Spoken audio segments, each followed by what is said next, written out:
ସୂର୍ଯ୍ୟାସ୍ତ ପରେ କରନ୍ତୁ ନାହିଁ ଏହିସବୁ କାମ, ଆସିଥାଏ ଦରିଦ୍ରତା ଓ ଅସୁସ୍ଥତା। ସୂର୍ଯ୍ୟାସ୍ତ ପରେ କିମ୍ବା ସନ୍ଧ୍ୟା ସମୟରେ କେଶ କାଟିବା ବା କ୍ଷୌର ହେବା ଆଦି ଅନୁଚିତ। ଏହାଦ୍ୱାରା ନକାରାତ୍ମକ ପରିବେଶ ସୃଷ୍ଟି ହେବା ସହ ଋଣଭାର ବୃଦ୍ଧି ହୋଇଥାଏ। ଗଛ ଛୁଇଁବା, ପତ୍ର ଛିଣ୍ଡାଇବା କିମ୍ବା ଗଛରେ ପାଣି ଦେବା ଆଦି କାର୍ଯ୍ୟ ସୂର୍ଯ୍ୟାସ୍ତ ପରେ କରିବା ଅନୁଚିତ ହୋଇଥାଏ। ଅଧିକାଂଶ ଲୋକ ଦିନକୁ 2 ଥର ସ୍ନାନ କରିଥାନ୍ତି।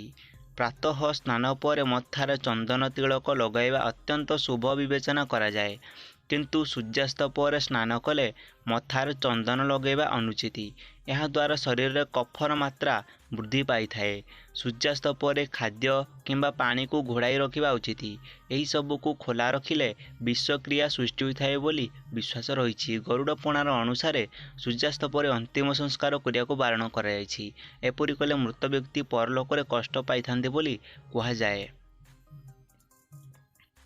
ଦହି ଓ ଭାତ ସୂର୍ଯ୍ୟାସ୍ତ ପରେ ଖାଇବା ମନା। ଏଭଳି କଲେ ରୋଗ ଓ ଶୋକ ବୃଦ୍ଧି ପାଇଥାଏ। ବିଶ୍ୱାସ ଅନୁଯାୟୀ ସୂର୍ଯ୍ୟାସ୍ତ ପରେ ସଫା କରିବା, ଝାଡ଼ୁ କରିବା ଅନୁଚିତ। ଏପରି କରିବା ଦ୍ୱାରା ଘରର ବୈଭବ ନଷ୍ଟ ହୋଇଥାଏ।